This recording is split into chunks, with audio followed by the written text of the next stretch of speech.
Okay beta, let's start our lesson number 6, life on the earth. Now we are doing the part the plant kingdom. अब हम ये वाला part करेंगे बेटा plant kingdom के बारे में, यानी हम प्लांट्स के बारे में पढ़ेंगे। फ्लोरा एंड फाउना वर्ल्ड के बारे में मैं आपको बता चुकी हूँ, बायोस्फीयर के बारे में बता चुकी हूँ, फूड फैक्ट्रीज़ के बारे में बता चुकी हूँ। तो अब हम प्लांट किंगडम को डिटेल से पढ़ेंगे। Okay, for studying the plant kingdom we can study different vegetation belts of the world. अब अगर हम प्लांट किंगडम के बारे में जानकारी चाहते हैं तो सबसे पहले हमें किसको स्टडी करना पड़ेगा, वेजिटेशन बेल्ट को, यानी वनस्पति। वेजिटेशन को हम प्रॉपर अगर हिंदी में वर्ड लेते हैं बेटा वनस्पति। जब एक ही तरह की वेजिटेशन एक एरिया में बहुत सारी पाई जाती हैं तो उसको हम बोलते हैं वेजिटेशन बेल्ट। जैसे माउंटेन रेंज होती है ना, उसी तरह से वेजिटेशन बेल्ट होती हैं।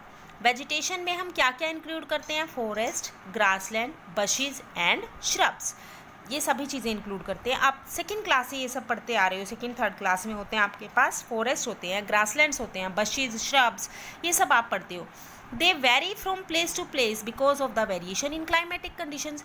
अब ये हर जगह के अनुसार अलग अलग होते हैं, इसमें वैरायटी होती है। जैसे कि जहाँ पर जैसी क्लाइमेटिक कंडीशन होंगी उसी के अकॉर्डिंग वहाँ पर वेजिटेशंस होती हैं, पेड़ पौधे होते हैं। For example in the equatorial region, equatorial region mean to say जो एरियाज़ बच्चे इक्वेटर के पास हैं, इक्वेटर के पास होते हैं, आसपास होते हैं, उनको हम क्या बोलते हैं, equatorial regions. Where the temperature and rainfall is high throughout the year, जहाँ पर टेम्परेचर पूरा साल जो है वो बहुत हाई रहता है और रेनफॉल भी बहुत ज़्यादा होती है। तो वहाँ के जो पेड़ पौधे होते हैं ना, तो वहाँ पर बारिश के कारण जो पेड़ की लंबाई होती है वो बहुत ज़्यादा होती है और ट्रीज़ जो होते हैं वो बहुत घने, डेंस मिंटू से घने होते हैं। This type of climatic condition help in the growth of plants and animal life. और इस तरीके से जहाँ पेड़ पौधे अच्छे होंगे वहाँ एनिमल्स भी ज़्यादा होते हैं। तो इस तरह की जो इक्वेटोरियल रीजन में क्लाइमेटिक कंडीशंस होती हैं वो प्लांट्स की और एनिमल्स की ग्रोथ के लिए वो बहुत अच्छी होती हैं। On the other hand in the desert area, अगर हम इसके अपोजिट जाते हैं, जो डेजर्ट एरिया होता है, मरुस्थल एरिया होता है, वहाँ पर टेम्परेचर तो बहुत हाई होता है लेकिन रेनफॉल नहीं होती है। तो वहाँ पर पौधे जो होते हैं, प्लांट्स होते हैं, वो बहुत छोटे छोटे होते हैं और एनिमल्स लाइफ इज़ लिमिटेड, और जानवर भी कम पाए जाते हैं। The vegetation belt of the world, पूरे संसार की जो वेजिटेशन बेल्ट होती है can broadly be divided into various groups, उसको भी हम अलग अलग पार्ट्स में डिवाइड करते हैं। किस बेसिस पर, और उनको डिवाइड करने का जो बेस होता है वो क्या होता है बेटा, लोकेशन एंड क्लाइमेटिक कंडीशंस। क्योंकि पेड़ पौधों के बढ़ने में सबसे ज़्यादा जो इम्पोर्टेंट फैक्टर होता है प्लांट्स की ग्रोथ के लिए, जो रिस्पॉन्सिबल फैक्टर्स होता है वो होती हैं बेटा climatic conditions. Okay, these are tropical hardwood forest, इन फॉरेस्ट को हम ट्रॉपिकल हार्डवुड फॉरेस्ट बोलते हैं, ग्रासलैंड्स बोलते हैं, डेजर्ट, और टेम्परेट सॉफ्टवुड फॉरेस्ट। यानी कि हमने अभी इस लेसन में वेजिटेशन बेल्ट को 3 पार्ट्स में डिवाइड कर दिया। एक तो हार्डवुड फॉरेस्ट, अब आप देखिए इसके नाम से ही पता चल रहा है हार्डवुड, यानी जिनकी लकड़ी बहुत मोटी और सख्त होती है, ठीक है, और ट्रॉपिकल रीजन में ये पाए जाते हैं। Grasslands, desert areas and temperate soft wood forest, देखिए इसके नाम से पता चल रहा है ये टेम्परेट रीजन में पाए जाते हैं, टेम्परेट जोन में पाए जाते हैं, और सॉफ्ट वुड, और इनकी वुड जो होती है वो बहुत सॉफ्ट होती है। ओके, चलिए सबसे पहले हम पढ़ते हैं tropical hardwood forest. These forest are found in tropical regions between 23.5 degree north to 23.5 degree south. इस तरह के फॉरेस्ट जो होते हैं वो ट्रॉपिकल एरियाज में पाए जाते हैं। ट्रॉपिकल एरिया बच्चे कौन सा होता है, ट्रॉपिकल एरिया होता है, देखो अब मैं आपको एक मैप दिखाती हूँ, look at this your map of world, ये आपका वर्ल्ड का मैप है, ठीक है।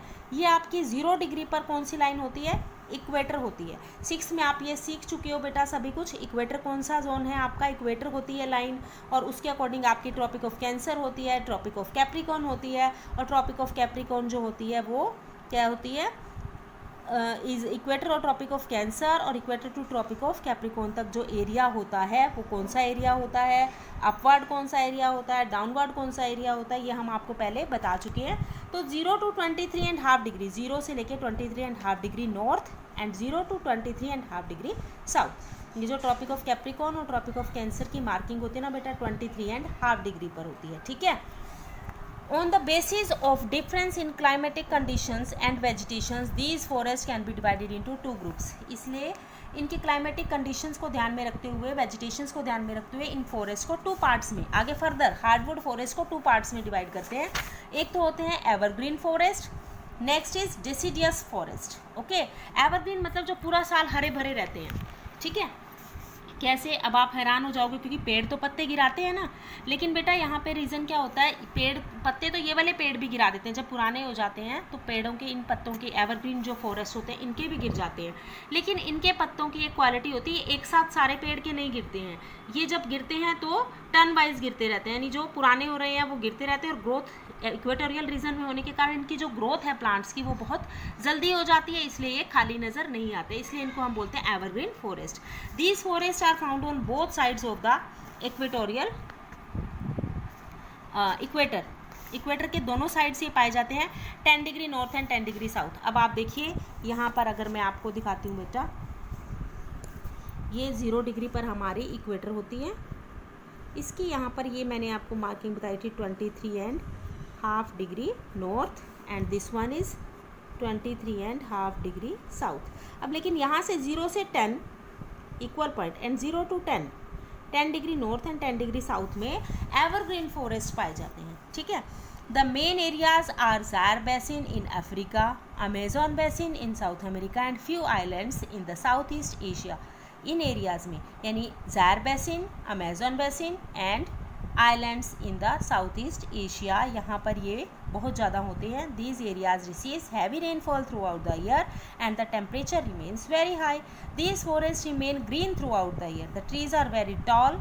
मेन ट्रीज, अब आप देखिए ये लाइन मेन है, यहाँ पर मेन ट्रीज कौन कौन से हैं, यहाँ पर मेन ट्रीज है इबोनी, रबर, महोगनी, रोजवुड, इस तरह के पौधे। ओके बच्चे, नेक्स्ट tropical deciduous forest.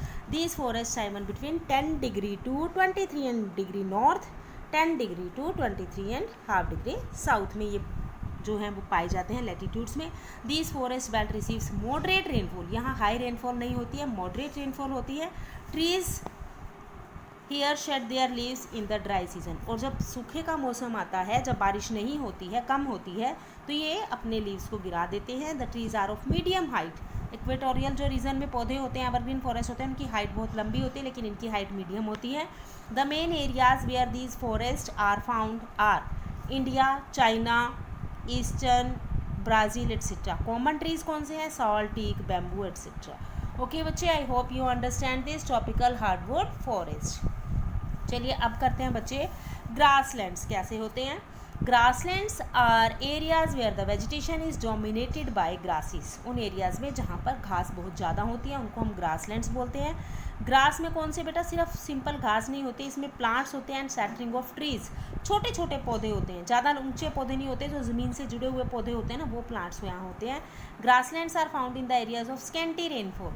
ये उन एरियाज़ में होते हैं जहाँ बारिश बहुत कम होती है। वेरिंग टेम्परेचर, अलग अलग तरह का टेम्परेचर होता है, टेम्परेचर कंडीशंस अलग अलग तरह की होती हैं। On the basis of climatic conditions, इनको भी क्लाइमेटिक कंडीशंस के अकॉर्डिंग 2 पार्ट्स में हम डिवाइड करते हैं, tropical grasslands and temperate grassland. Tropical, जो ट्रॉपिकल एरिया में होती हैं, जैसे कि they are located between the equatorial forest and hot desert in both the hemisphere. इन दोनों के इक्वेटोरियल रीजन में ये पाए जाते हैं। ग्रासलैंड्स में 100 सेंटीमीटर रेनफॉल तक बारिश होती है, और इन ग्रासेस में रीजन जो ग्रास होती है बारिश अच्छी होती है 100 सेंटीमीटर तक।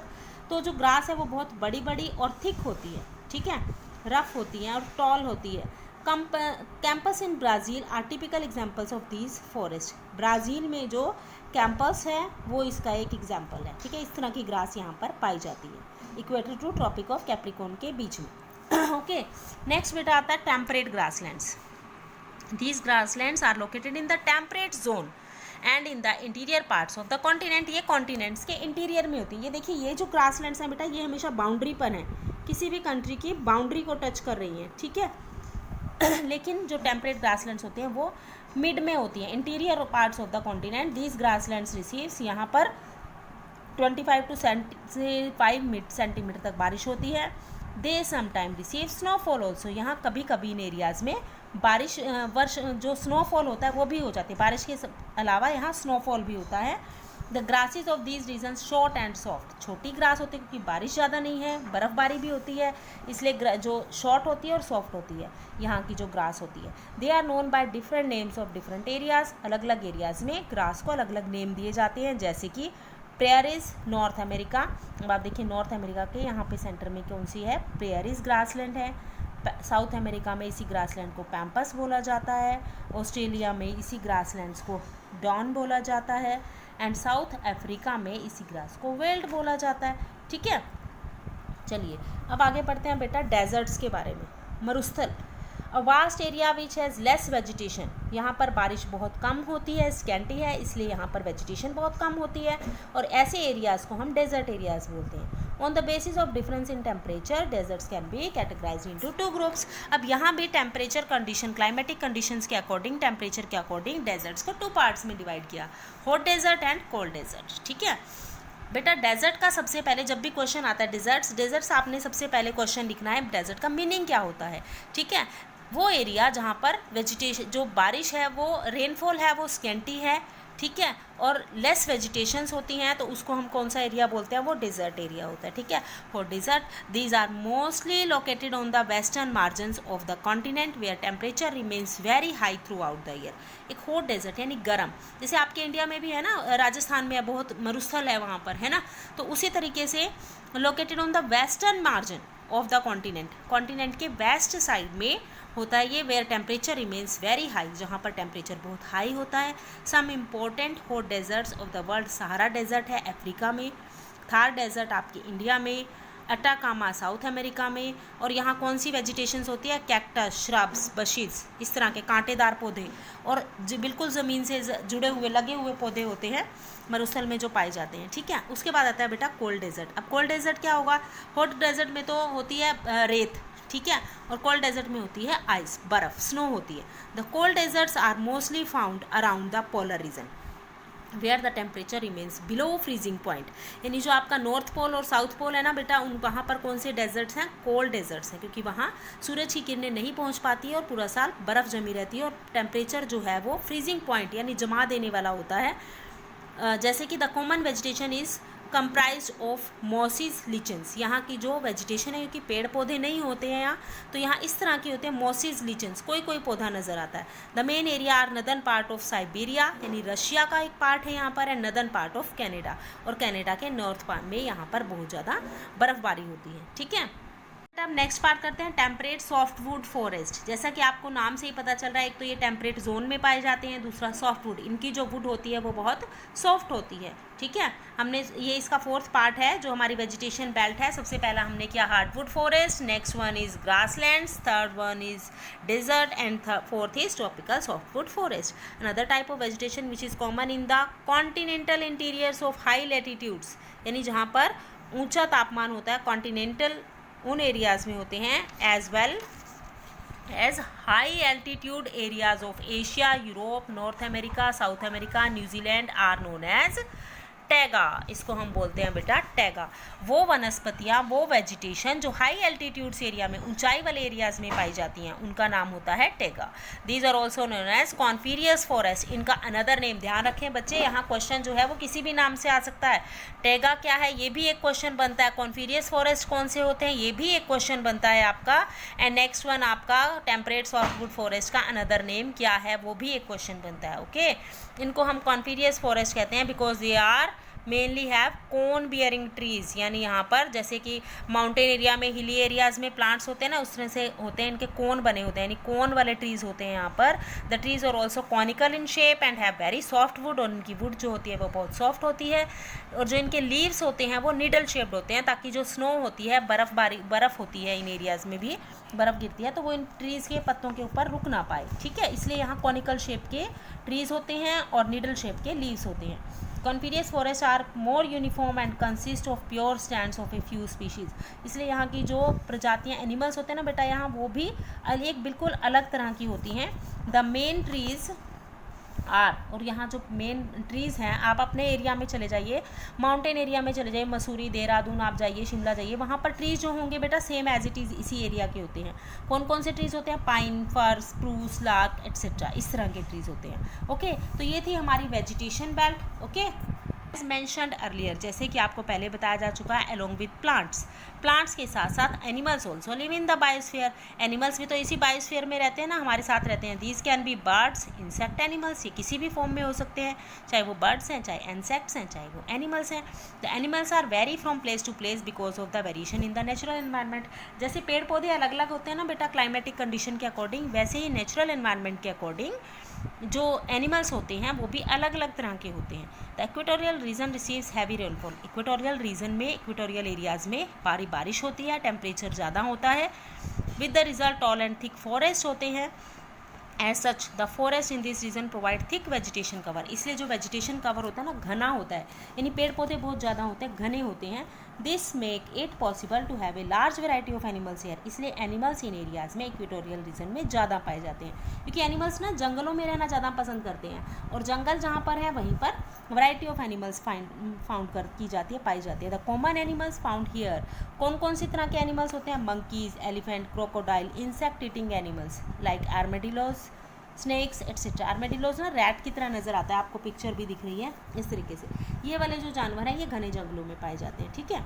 इन द ग्रासलैंड्स, अब ग्रासलैंड में अगर हम देखते हैं तो the number of animal is less, क्योंकि छोटी घास होती है तो एनिमल्स जो है वो छुपने की जगह नहीं मिलती है उनको, उनके फूड आइटम जो उनकी खाने की ज़रूरतें हैं वो पूरी नहीं हो पाती हैं, इसलिए यहाँ पर कम जानवर रहते हैं, ठीक है। Less as compare to the equatorial forest because of less vegetation. The common animals are, यहाँ lion, cheetah, leopard, deer, rabbit, इस तरह के एनिमल्स होते हैं। इन द पोलर रीजन, अगर हम आप जाते हैं नॉर्थ पोल साउथ पोल की तरफ, जहाँ पर आपके हॉट डेजर्ट कोल्ड डेजर्ट थे, हमने पढ़े थे, वहाँ पर कैसे जो कोल्ड डेजर्ट है ना बच्चे, उसको हम पोलर रीजन भी कहते हैं। जैसे कि पोलर एरिया जहाँ बर्फ़ जमी रहती है, वहाँ पर कौन से एनिमल्स होते हैं? वो जो जिनकी जो फर है वो बहुत थिक और मोटी होती है। To protect them from the extreme cold, वो उसको एक ठंड से बचाते हैं। The common animal found here are, और कौन कौन से एनिमल होते हैं? Penguin, polar bear, yak, fox etcetera. यहाँ पर कौन से एनिमल्स होते हैं? पेंगुइन होता है, पोलर बियर होता है, याक होती है, फॉक्स, इस तरह के एनिमल्स होते हैं जिनके ऊपर थिक फर होती है, okay. Next topic is human impact on the ecosystem, यानी कि जो नेचुरल बैलेंस है, इकोसिस्टम है जो नेचर ने बनाया है, उसको हम लोग किस प्रकार से उस पर प्रभाव डालते हैं। Due to the rapid increase in population of the world, बहुत तेज़ी से जनसंख्या बढ़ रही है संसार में। The areas under the forest are vast decreasing, और अपनी ज़रूरतों को पूरा करने के लिए हम फॉरेस्ट को काटते जा रहे हैं, यानी फॉरेस्ट एरिया जो है वो डिक्रीज होता जा रहा है, कम होता जा रहा है। Man has cleared forest for the sake of agriculture, habitation. अब हमारी कौन कौन सी ज़रूरतें हैं जिनको पूरा करने के लिए हम जंगलों को क्लियर करते जा रहे हैं? एग्रीकल्चर, खेती बाड़ी के लिए, हैबिटेशन, रहने के लिए, एक्सपेंशन ऑफ इंडस्ट्रीज़, कोई इंडस्ट्रीज़ या बिजनेस के लिए। As a result the ecological balance is highly disturbed all over the world. इसके क्या परिणाम हो रहा है बेटा? जंगल क्लियर किए जा रहे हैं, साफ़ किए जा रहे हैं। इसका इफेक्ट क्या है? इसका इफेक्ट ये हो रहा है कि जो इकोलॉजिकल बैलेंस है, जो नेचुरल बैलेंस है, वो पूरी तरह से डिस्टर्ब होता जा रहा है। This is having a far reaching effect on the human being. लेकिन वास्तव में इस टाइम तो हमें लगता है हम अपनी ज़रूरतें पूरी कर रहे हैं, लेकिन इसके अगर हम बाद के इफ़ेक्ट्स देखें, आगे चलकर उसका क्या दुष्परिणाम होंगे, वो भी ह्यूमन बींग्स यानी हम लोगों को ही भुगतने पड़ेंगे। इन द वाइल्ड लाइफ, अगर हम वाइल्ड लाइफ कम्युनिटी की तरफ देखते हैं, few species like tiger, lions etcetera are already facing the danger. अब आप देखिए बहुत सारे जानवर ऐसे हैं जो आपको आज सिर्फ सुनने में मिलते हैं, जैसे डायनासोर होता था, ठीक है। डायनासोर आपने कभी देखा है? नहीं देखा ना, सिर्फ उसके बारे में सुना है, क्योंकि वो एक्सटिंक्ट हो चुके हैं, यानी ख़त्म हो चुके हैं। और कुछ स्पीशीज़ ऐसी हैं जैसे टाइगर, लायन, जो डेंजर फेस कर रही हैं, यानी कि अगर जंगल इसी रफ्तार से कटते रहे तो ये भी एक्सटिंक्ट हो जाएंगे। The pollution level in different countries is rising alarmingly, pollution level बहुत तेज़ी से बढ़ रहा है। And there is a considerable rise in the global temperature, और जिसके कारण ग्लोबल टेम्परेचर में भी इंक्रीज हो रहा है, ग्लोबल टेम्परेचर जो है वो भी बढ़ रहा है। A few glaciers have also started melting in the polar ice caps, और जब टेम्परेचर बढ़ रहा है अर्थ का, हमारी अर्थ जो है वो हाई टेम्परेचर हो रहा है वहाँ पर, तो उसके कारण जो मेल्ट्स हैं, ग्लेशियर्स हैं ना बेटा, ग्लेशियर जो हैं वो मेल्ट होने शुरू हो गए, यानी पिघलने शुरू हो गए। ग्लेशियर होते हैं बर्फ़ के बड़े बड़े पहाड़, वो भी पिघलने लगे हैं, ठीक है। It is the time that man should realize his mistakes and stop tampering with the nature। ये जो समय है बेटा, यही एक समय है हमारे पास कि हम अपनी गलती का एहसास करें और प्रकृति से छेड़छाड़ करना बंद कर दे, यानी जो भगवान ने नेचुरल चीज़ें बनाकर भेजी हैं, बैलेंस बनाकर भेजा, उसको हम डिस्टर्ब ना करें। In order to maintain the ecological balance, इस तरह के इकोलॉजिकल बैलेंस को मेंटेन करने के लिए एफोरेस्टेशन मतलब पेड़ पौधे लगाओ should be taken up on a large scale, बड़े स्केल पर हमें एफोरेस्टेशन करना होगा, कैंपेन चलाने होंगे जिसमें हम पेड़ पौधे लगाएं। Hunting of animal should be strictly band, जानवरों को मारना बंद करना होगा। For the preservation of different animal species the government has setup wild life sanctuaries, government को बहुत सारी वाइल्ड लाइफ सेंचुरीज पहले भी है हमारे देश में, लेकिन और ज़्यादा बनानी चाहिए, नेशनल पार्क बनाने चाहिए, बायोस्फीयर रिजर्व्स बनाने चाहिए। These are a few measures to maintain ecological balance of the environment, ये कुछ तरीके हैं जिनके ज़रिए हम इकोलॉजिकल बैलेंस को मेंटेन कर सकते हैं।